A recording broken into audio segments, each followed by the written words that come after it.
Hey, hey, hey! I'm your host, Sarah Pribis. It's Thursday, but it's not just any Thursday. It's International Women's Day. So let's kick off by shouting out some amazing ladies throughout history, like Malala Yousafzai.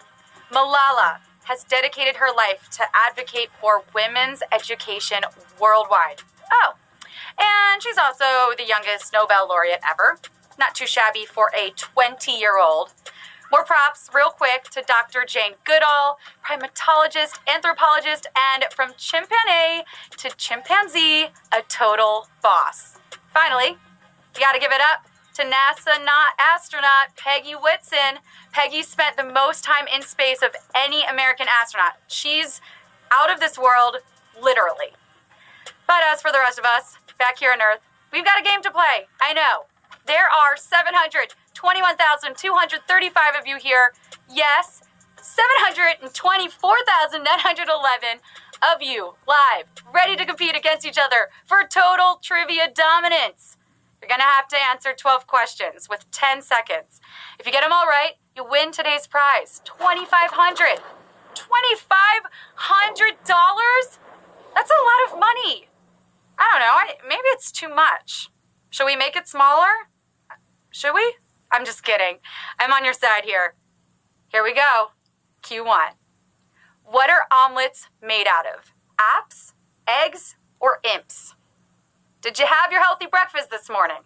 I had some oatmeal, but I'm gonna guarantee that those of you that had the most important meal of the day will fare better today in trivia. The correct answer is eggs. It's eggs. Do you remember the old saying, to make an omelet, you gotta break some eggs? 719,427 of you are moving on. Or you could buy some sort of liquid egg product. I don't really like that stuff. My mom uses it. You know what they say about egg whites?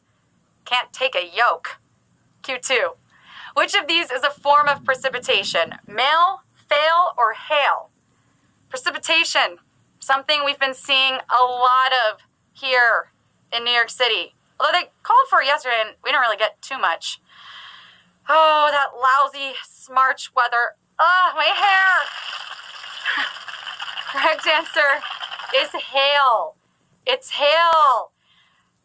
686,983 of you got that. I've definitely had a few days where it feels like fail is falling from the sky, but my weather app doesn't count that as precipitation. Q3. Which of these numbers is the smallest? Inches in a yard, tablespoons in a pint, or seconds in a minute? How do you measure a number? In daylight, in sunsets, all right, I'm done. Okay, the correct answer is tablespoons in a pint. Tablespoons in a pint, 217,928 of you got it. A spoonful of sugar helps the medicine go down, but there are 32 tablespoons in a pint, making it the smallest. Q4. Where did the famous Gentleman's Agreement to end the U.S. Civil War take place? Virginia, North Carolina, or Georgia?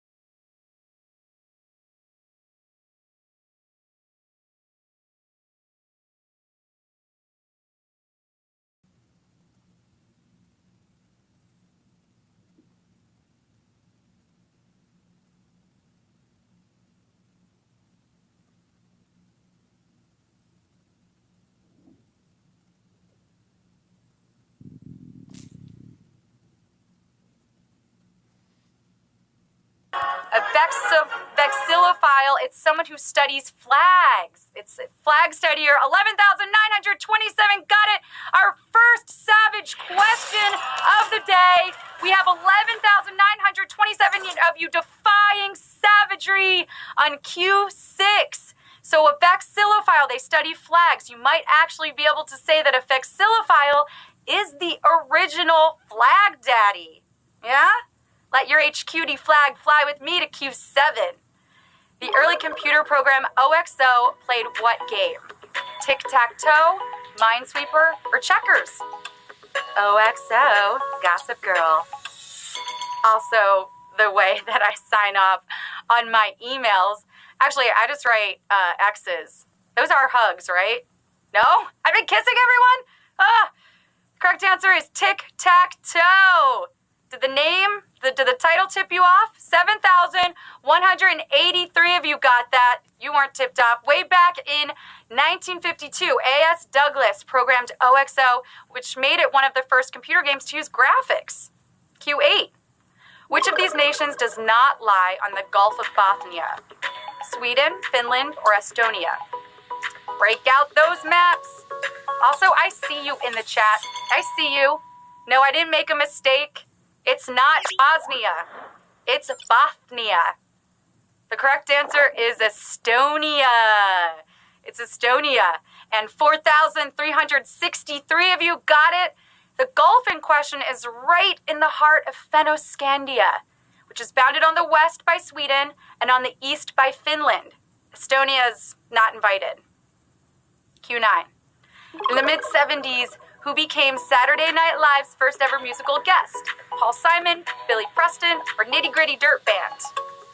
Superstar! Shout out to Molly Shannon! All these acts have appeared on SNL, but the answer here is Billy Preston. It's Billy P.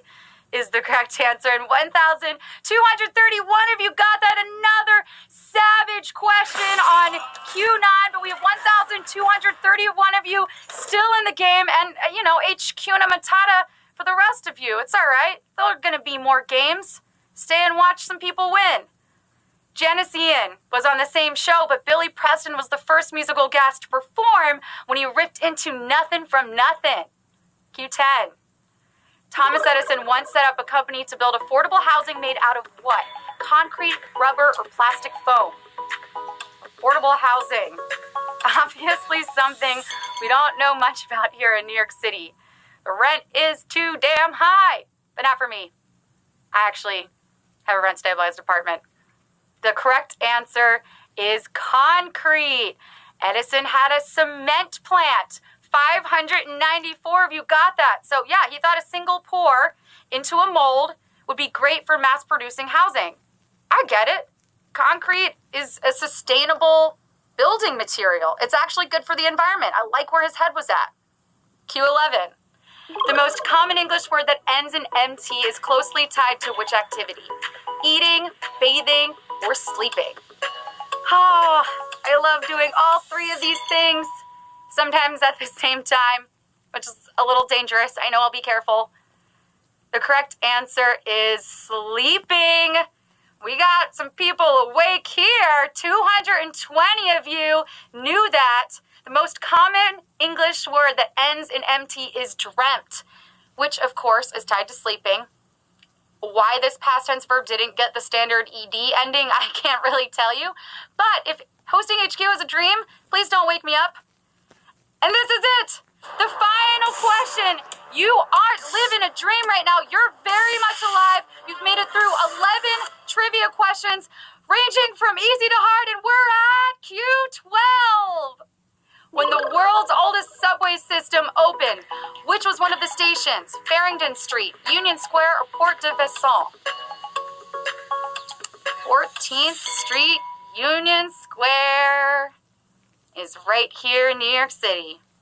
I take it. I go through that stop every day, where the subway has been cruising since 1904, which is pretty cool, but it's not as cool as the French, obviously. They scooped us with the Paris Metro 4 years earlier. The London Underground, including Farringdon Street, opened way back in 1863, though. The correct answer is Farringdon Street. And we have 86 people riding the train to HQDville. Choo!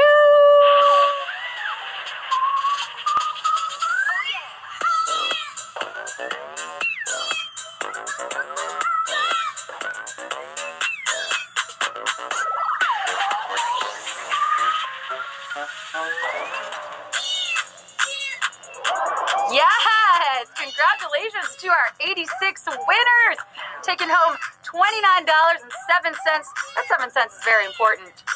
We've got Arshia Razavian. I hope I'm saying that right. You look pretty smart with your hoodie, milling over what looks like a laptop. Zamanri, I love you in that Snapchat filter. Looking real good. Boynum, congratulations. Power to the females. We've got soupy meatballs. Oh boy. Soupy meatballs over some pasta. You had me there. Jay Link, congratulations. How's that for an International Women's Day game? 86 winners are thanking the Lord. And by that, I mean the musical artist.